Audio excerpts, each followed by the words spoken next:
A strange object, burning like a fallen star, screamed across the New Mexico sky and smashed into the desert. Miles away, a trapper named Joe felt the ground shake. He saw the flash. His dog whined and bolted, but Joe, gripping his rifle, moved toward the smoke.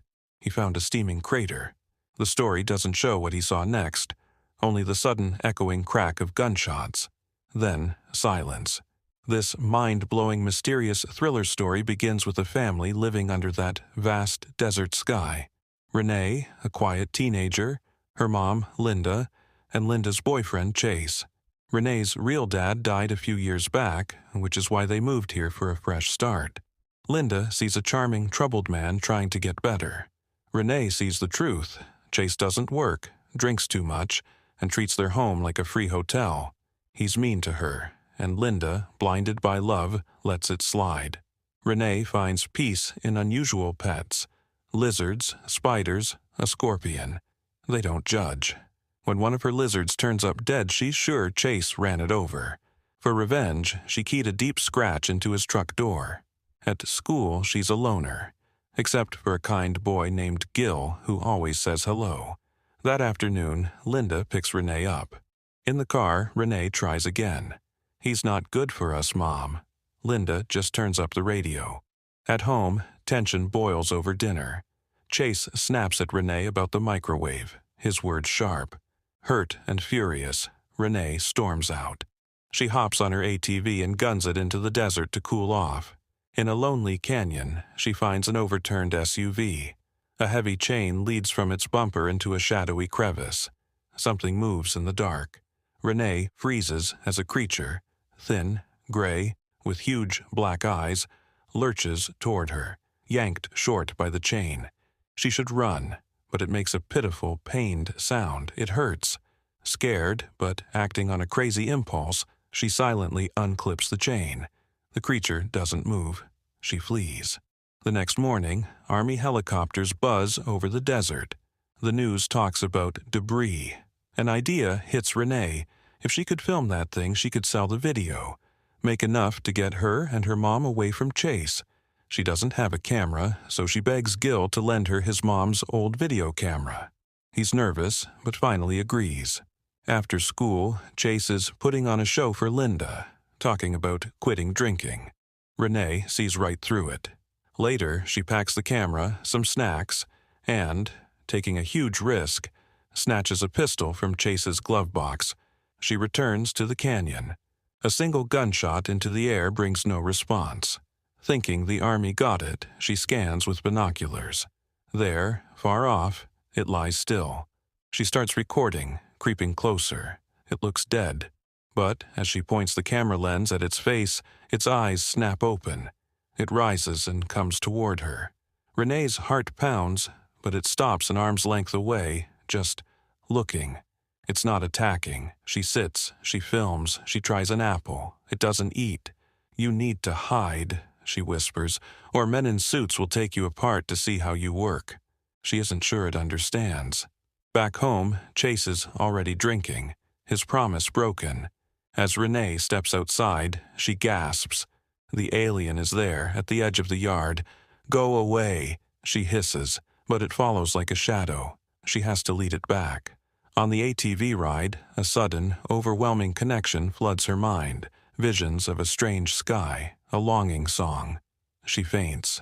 Waking up, she somehow knows it's scared and alone. She hides it in the dusty cellar. Meanwhile, a driven federal agent named Jonathan Keyes combs the crash site. He's not looking for debris, he's hunting the pilot. The next day, Renee skips school.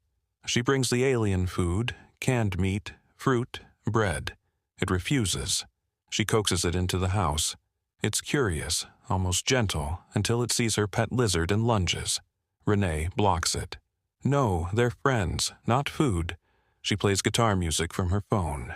The alien's skin ripples with light, reacting to the sound. It's beautiful. The moment is shattered by Linda's car pulling in. Renee frantically shoves the alien back into the cellar just as her mom walks in, annoyed that the house is a mess. Then Gil arrives for his camera. Linda's surprised that Renee is sick but home. Gil's face is pale. He's seen the footage. Once alone, he demands answers. Renee shows him the cellar. The alien snarls at the new person, and Gil faints dead away. When he wakes up screaming, Renee calms him and the creature. She makes him swear secrecy. That night, Renee plays more music for the alien. She cries, missing her dad. Her new friend still won't eat. The next day, Gil has a theory. Maybe it doesn't eat fruit. Maybe it needs to hunt. That night, they lead it to a remote pig farm. In a flash, it's a predator, fast and efficient.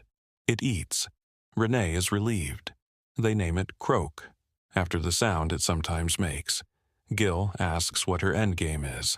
"I'm never letting them take him," Renee says. Back home, Chase corners Renee. "Where's my gun?" he growls. He knows she took it. Trapped, she lies, saying she lost it in the woods. He grabs her. "Linda!" she screams. Her mom bursts in and shoves him away.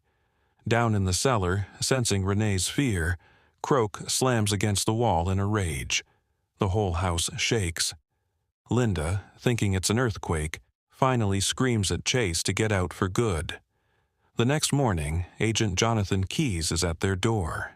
He found Chase's gun. He knows Renee is hiding something. While he's questioning her, a plumber arrives to fix a water leak Linda reported. The man goes down to the cellar. A blood-curdling scream echoes. The plumber runs out, hand bleeding, crashes his car and flees. Renee sees the wreck on her way home and knows. She finds Croak in the cellar, also hurt and frightened. She meets Gil, who says agents questioned him too. He's scared. Renee decides Croak can't stay. She'll camp with him in the remote hunting spot. She writes a note for Linda and runs home for supplies. Chase is there, armed and unhinged. He forces his way in, waving the gun, manipulating Linda. In a brave moment, Linda distracts him, yelling at Renee to run. As Renee escapes, Jonathan's team arrives at the campsite. Croak is gone. He sensed Renee's danger and was already racing toward her. Chase has Renee pinned when Croak explodes through the front door. In a blur, he protects her. Chase is gone, but when Renee, in shock, yells, "Stop!" Croak turns his anger toward her for a terrifying second before fleeing. Gil arrives, sees the scene, and is now convinced Croak is a monster. "I already told them everything," he admits, just as Jonathan and his team swarm the house. Renee is captured, strapped to a chair with a weird device. Jonathan is cold. "Where is it?" She stays silent. He breaks her pinky finger. The pain is blinding. Miles away, Croak feels it through their bond and charges toward her agony. Renee's scream guides him. He tears through the remote base, but they trap him with an electric weapon. Croak is taken to a lab. Jonathan tells Renee they will experiment on Croak until he dies, and they'll use her to control him. "Cooperate, or I destroy you and your mother's lives," he says. She spits, "He's my friend." Jonathan smiles. Aliens aren't friends. Linda visits, begging forgiveness, telling Renee she has her father's brave heart. Outside, Gil is guilt-stricken. Renee knows what she has to do. She looks at her splinted, broken finger, takes a breath, and bends it again. A fresh wave of pain and panic shoots through the mental link. In the lab, Croak wakes up furious. He breaks his restraints and goes on a rampage, smashing toward Renee's room. Jonathan fires, but Croak is a force of nature. He bursts in, knocking everyone out. He stands over Jonathan, ready to finish it. "No, Croak," Renee cries. "If you kill them, you prove they're right. You're not a monster. You're my friend." Her words reach him. He calms. They run for a van outside. Jonathan staggers out, gun raised, firing wildly. Croak shoves Renee behind the vehicle and turns. Gunshots rang out. When it was over, both Croak and Jonathan lay still. Renee cradled Croak's head, sobbing. He was gone. In the final scene, Renee plays her guitar under the desert sky, a song for Croak. As the credits roll, in a sterile government lab, a single finger on Croak's still body twitches.